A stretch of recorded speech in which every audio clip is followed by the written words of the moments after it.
ജൂജീസ് favourite വേൾഡിന്റെ വചനക്കേൾവിയിലേക്ക് എല്ലാവർക്കും സ്വാഗതം. പ്രതിദിന വിശുദ്ധ വേദപുസ്തക വായന 977 ദിവസം. ലൂക്കോസ് എഴുതിയ സുവിശേഷം 6-ാം അധ്യായം. ഒരു ശബ്ബത്തിൽ അവൻ വിളഭൂമിയിൽ കൂടി കടന്നു പോകുമ്പോൾ അവന്റെ ശിഷ്യന്മാർ കതിർ പറിച്ച് കൈകൊണ്ട് തിരുമ്മി തിന്നു. പരീശന്മാരിൽ ചിലർ, ശബ്ബത്തിൽ വിഹിതമല്ലാത്തത് നിങ്ങൾ ചെയ്യുന്നത് എന്ത് എന്ന് പറഞ്ഞു. യേശു അവരോട്, ദാവീദ് തനിക്കും കൂടെയുള്ളവർക്കും വിശന്നപ്പോൾ ചെയ്തത് എന്ത്? അവൻ ദൈവാലയത്തിൽ ചെന്നു പുരോഹിതന്മാർ മാത്രമല്ലാതെ ആരും തിന്നരുതാത്ത കാഴ്ചയപ്പം വാങ്ങി തിന്നുകയും കൂടെയുള്ളവർക്ക് കൊടുക്കുകയും ചെയ്തു എന്നുള്ളത് നിങ്ങൾ വായിച്ചിട്ടില്ലയോ എന്ന് ഉത്തരം പറഞ്ഞു. മനുഷ്യപുത്രൻ ശബ്ബത്തിനും കർത്താവാകുന്നുവെന്നും അവരോട് പറഞ്ഞു. മറ്റൊരു ശബ്ബത്തിൽ അവൻ പള്ളിയിൽ ചെന്ന് ഉപദേശിക്കുമ്പോൾ വലങ്കൈ വരണ്ടുള്ള ഒരു മനുഷ്യൻ അവിടെ ഉണ്ടായിരുന്നു. ശാസ്ത്രിമാരും പരീശന്മാരും അവനെ കുറ്റം ചുമത്തുവാൻ സംഗതി കിട്ടേണ്ടതിന് അവൻ ശബ്ബത്തിൽ സൗഖ്യമാക്കുമോ എന്ന് നോക്കിക്കൊണ്ടിരുന്നു. അവരുടെ വിചാരം അറിഞ്ഞിട്ട് അവൻ വരണ്ട കൈയുള്ള മനുഷ്യനോട്, എഴുന്നേറ്റ് നടുവിൽ നിൽക്ക എന്ന് പറഞ്ഞു. അവൻ എഴുന്നേറ്റ് നിന്നു. യേശു അവരോട്, ഞാൻ നിങ്ങളോടൊന്ന് ചോദിക്കട്ടെ, ശബ്ബത്തിൽ നന്മ ചെയ്യുകയോ തിന്മ ചെയ്യുകയോ ജീവനെ രക്ഷിക്കുകയോ നശിപ്പിക്കുകയോ ഏത് വിഹിതം എന്ന് പറഞ്ഞു. അവരെ എല്ലാം ചുറ്റും നോക്കിയിട്ട് ആ മനുഷ്യനോട് കൈനീട്ടുക എന്ന് പറഞ്ഞു. അവൻ അങ്ങനെ ചെയ്തു. അവന്റെ കൈക്ക് സൗഖ്യം വന്നു. അവരോ ഭ്രാന്ത് നിറഞ്ഞവരായി യേശുവിനെ എന്തു ചെയ്യേണ്ടു എന്ന് തമ്മിൽ ആലോചന കഴിച്ചു. ആ കാലത്ത് അവൻ പ്രാർത്ഥിക്കേണ്ടതിന് ഒരു മലയിൽ ചെന്ന് ദൈവത്തോടുള്ള പ്രാർത്ഥനയിൽ രാത്രി കഴിച്ചു. നേരം വെളുത്തപ്പോൾ അവൻ ശിഷ്യന്മാരെ അടുക്കെ വിളിച്ചു. അവരിൽ 12 പേരെ തിരഞ്ഞെടുത്തു. അവർക്ക് അപ്പോസ്തലന്മാർ എന്നും പേർ വിളിച്ചു. അവർ ആരെന്നാൽ, പത്രോസ് എന്ന് അവർ പേർ വിളിച്ച ശീമോൻ, അവന്റെ സഹോദരനായ അന്ത്രയോസ്, യാക്കോബ്, യോഹന്നാൻ, ഫിലിപ്പോസ്, ബർത്തലോമായി, മത്തായി, തോമസ്, അൽഫായിയുടെ മകനായ യാക്കോബ്, എരിവുകാരനായ ശീമോൻ, യാക്കോബിന്റെ സഹോദരനായ യൂദ, ദ്രോഹിയായി തീർന്ന ഇസ്കരിയോത്ത് യൂദ എന്നിവർ തന്നെ. അവൻ അവരോടുകൂടി ഇറങ്ങി സമഭൂമിയിൽ നിന്നു. അവന്റെ ശിഷ്യന്മാരുടെ കൂട്ടവും യഹൂദിയയിൽ എല്ലായിടത്തു നിന്നും യെരുശലേമിൽ നിന്നും സോർ, സീദോൻ എന്ന സമുദ്ര തീരങ്ങളിൽ നിന്നും അവന്റെ വചനം കേൾപ്പാനും രോഗശാന്തി കിട്ടുവാനും വന്ന ബഹുപുരുഷാരവും ഉണ്ടായിരുന്നു. അശുദ്ധാത്മാക്കൾ ബാധിച്ചവരും സൗഖ്യം പ്രാപിച്ചു. ശക്തി അവനിൽ നിന്ന് പുറപ്പെട്ടു എല്ലാവരെയും സൗഖ്യമാക്കുക കൊണ്ട് പുരുഷാരമൊക്കെയും അവനെ തൊടുവാൻ ശ്രമിച്ചു. അനന്തരം അവൻ ശിഷ്യന്മാരെ നോക്കി പറഞ്ഞത്, ദരിദ്രന്മാരായ നിങ്ങൾ ഭാഗ്യവാന്മാർ, ദൈവരാജ്യം നിങ്ങൾക്കുള്ളത്. ഇപ്പോൾ വിശക്കുന്നവരായ നിങ്ങൾ ഭാഗ്യവാന്മാർ, നിങ്ങൾക്ക് തൃപ്തി വരും.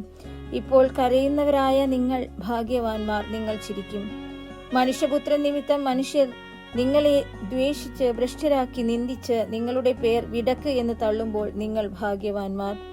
ആ നാളിൽ സന്തോഷിച്ചു തുള്ളുവിൻ, നിങ്ങളുടെ പ്രതിഫലം സ്വർഗത്തിൽ വലിയത്. അവരുടെ പിതാക്കന്മാർ പ്രവാചകന്മാരോട് അങ്ങനെ തന്നെ ചെയ്തുവല്ലോ. എന്നാൽ സമ്പന്നരായ നിങ്ങൾക്ക് അയ്യോ കഷ്ടം, നിങ്ങളുടെ ആശ്വാസം നിങ്ങൾക്ക് ലഭിച്ചു പോയല്ലോ. ഇപ്പോൾ തൃപ്തന്മാരായ നിങ്ങൾക്ക് അയ്യോ കഷ്ടം, നിങ്ങൾക്ക് വിശക്കും. ഇപ്പോൾ ചിരിക്കുന്നവരായ നിങ്ങൾക്ക് അയ്യോ കഷ്ടം, നിങ്ങൾ ദുഃഖിച്ചു കരയും. സകല മനുഷ്യരും നിങ്ങളെ പുകഴ്ത്തി പറയുമ്പോൾ നിങ്ങൾക്ക് അയ്യോ കഷ്ടം, അവരുടെ പിതാക്കന്മാർ കള്ളപ്രവാചകന്മാരെ അങ്ങനെ ചെയ്തുവല്ലോ. എന്നാൽ കേൾക്കുന്നവരായ നിങ്ങളോട് ഞാൻ പറയുന്നത്, നിങ്ങളുടെ ശത്രുക്കളെ സ്നേഹിപ്പിൻ, നിങ്ങളെ പകയ്ക്കുന്നവർക്ക് ഗുണം ചെയ്യുവിൻ, നിങ്ങളെ ശപിക്കുന്നവരെ അനുഗ്രഹിപ്പിൻ, നിങ്ങളെ ദുഷിക്കുന്നവർക്ക് വേണ്ടി പ്രാർത്ഥിപ്പിൻ. നിന്നെ ഒരു ചെക്കിട്ടത്ത് അടിക്കുന്നവന് മറ്റേതും കാണിച്ചു കൊടുക്കാം.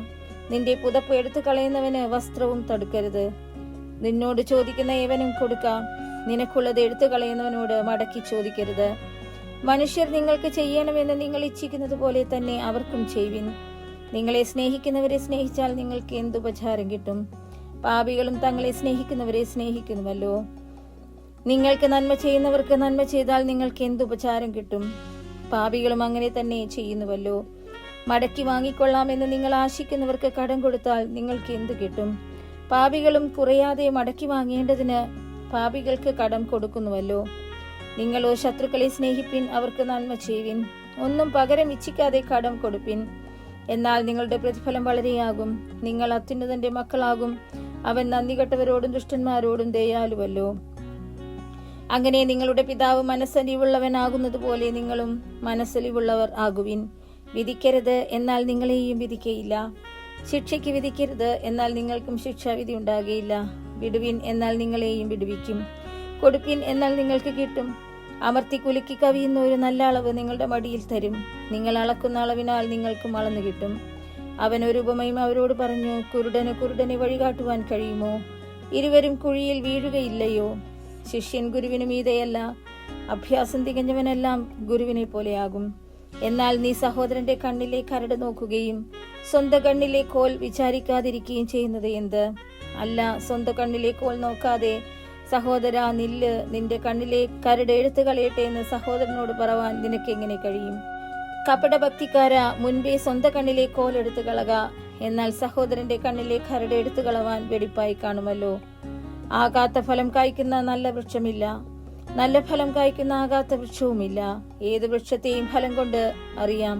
മുള്ളിൽ നിന്ന് അത്തിപ്പഴം ശേഖരിക്കുകയും ഞെരിഞ്ഞിലിൽ നിന്ന് മുന്തിരിങ്ങ പറിക്കുകയും ചെയ്യുമാറില്ലല്ലോ.